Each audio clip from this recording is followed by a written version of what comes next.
NPR.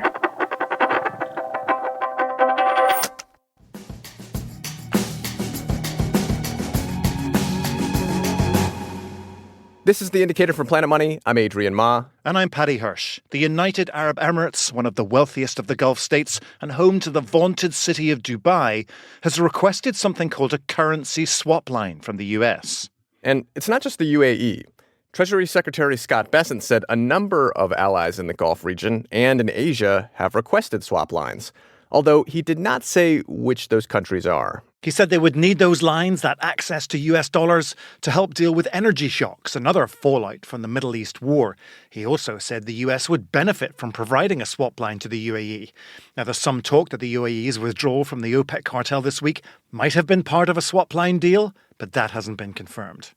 And we've talked about currency swap lines on the show before, like the one the US extended to Argentina last year. But on today's show, we'll explain just how currency swap lines work and why the UAE and maybe some other countries might need them. That's all coming up after the break.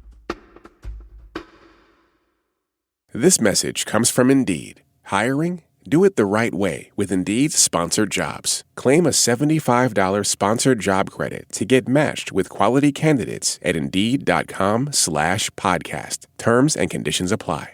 A currency swap is, well, it's just what it sounds like. One country, or a country's central bank, swaps a chunk of its currency for another currency.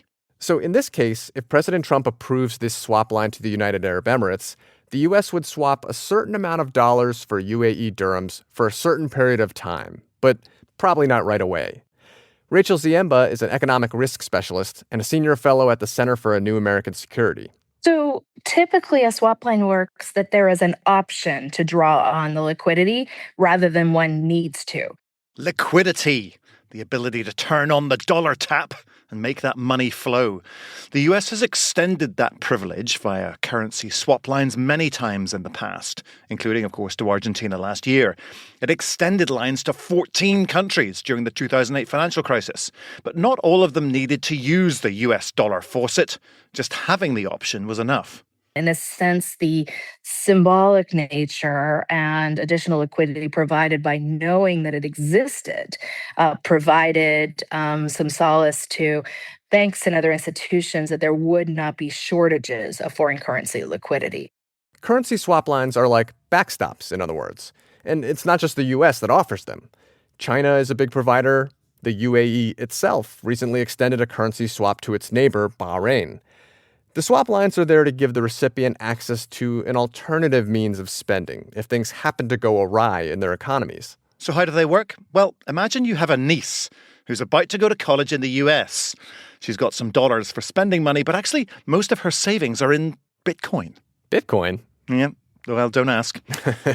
Yeah, okay, well, that's tough because Bitcoin, not necessarily easy to use on a college campus. You're not going to use that at the diner or probably not going to buy beer with it. It's also really volatile. I guess if she ran out of money in her first quarter, she could try to sell some Bitcoin, but who knows what the rate could be by then, or how easy it would be to trade it if Bitcoin collapsed. Yeah, exactly. There's a lot of risk, but she can offset that risk by asking me for a currency swap line. So I'll give her the option to take $5,000 US of my money in exchange for a certain amount of her Bitcoin at any time during the first quarter. If the quarter ends and she's okay for cash, the option just expires, right?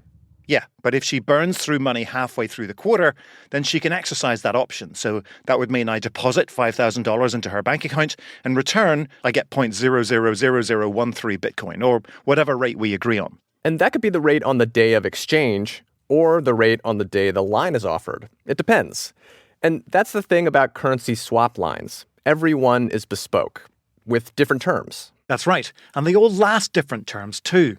After a certain period, we're going to have to swap our currencies back, dollars for Bitcoin. And depending on the terms, she may have to pay interest on that $5,000 that I've effectively lent to her during that time. But the important thing for her is that she has access to that $5,000 if and when she needs it. The important thing for me is that I'm guaranteeing dollar liquidity, the ability to access dollars to one of my favorite nieces should the need arise. Are you saying the UAE is like one of America's favorite nieces? Well, maybe not nieces, but as Rachel Ziemba says, it is definitely a valued ally. The UAE has been one of the biggest investors in the United States. They continue to pledge that they'll make good on their pledge to invest, I think, 1.4 trillion. There's also projects the UAE members of the royal family or even government actors have gotten involved with those close to members of the Trump administration. I'm thinking about digital assets agreements and the like. The UAE is a large buyer of US weapons. And the UAE, of course, is one of the few countries in the Arab world that is signatory to the Abraham Accords that were negotiated in the first Trump administration. The Abraham Accords were a diplomatic, economic, and security treaty signed between Israel and several Arab nations. So the UAE is a pal. And it's not what you'd call desperate for help, or at least not right now. It's exporting enough oil through its pipeline to keep its head above water.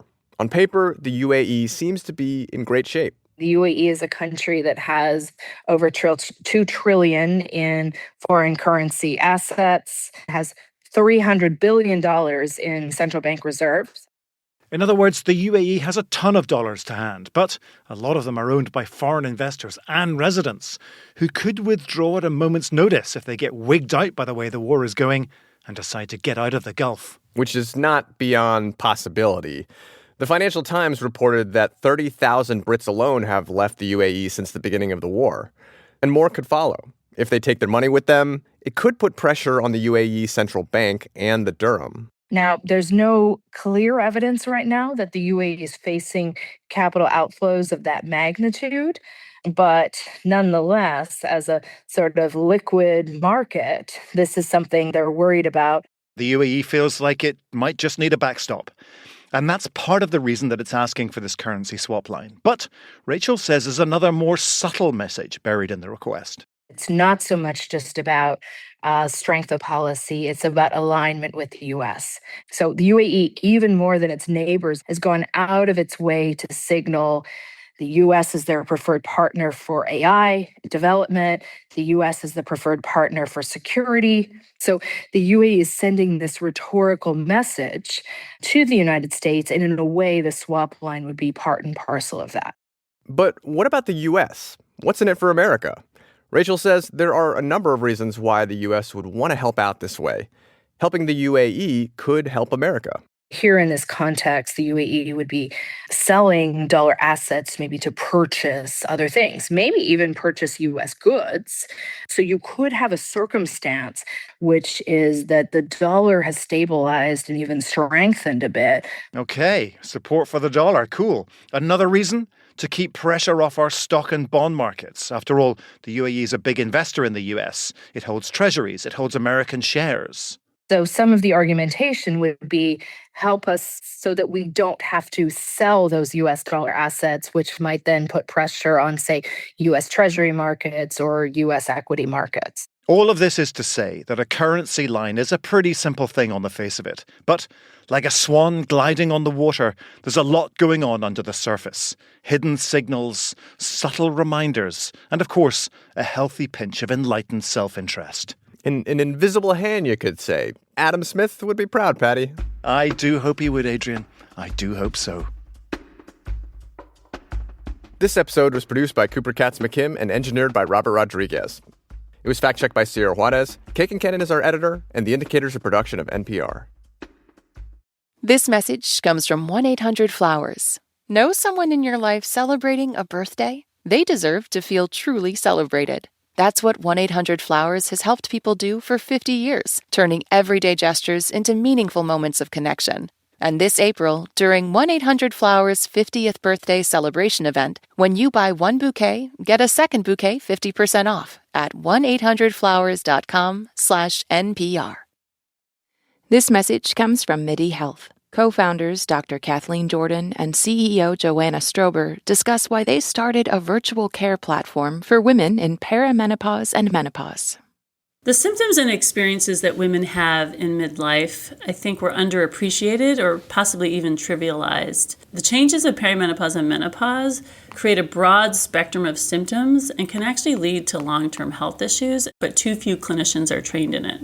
I also want to add, often the type of care that women are needing is very iterative. It requires trying different medications, learning about their body, and learning how to take care of themselves. And so what we've tried to do at MIDI Health is create a new type of care system that is responsive to women's needs and helps them take care of themselves and stay healthy instead of just treating disease. MIDI Health, committed to helping women in midlife with perimenopause and menopause care, accessible via telehealth visits at joinmidi.com.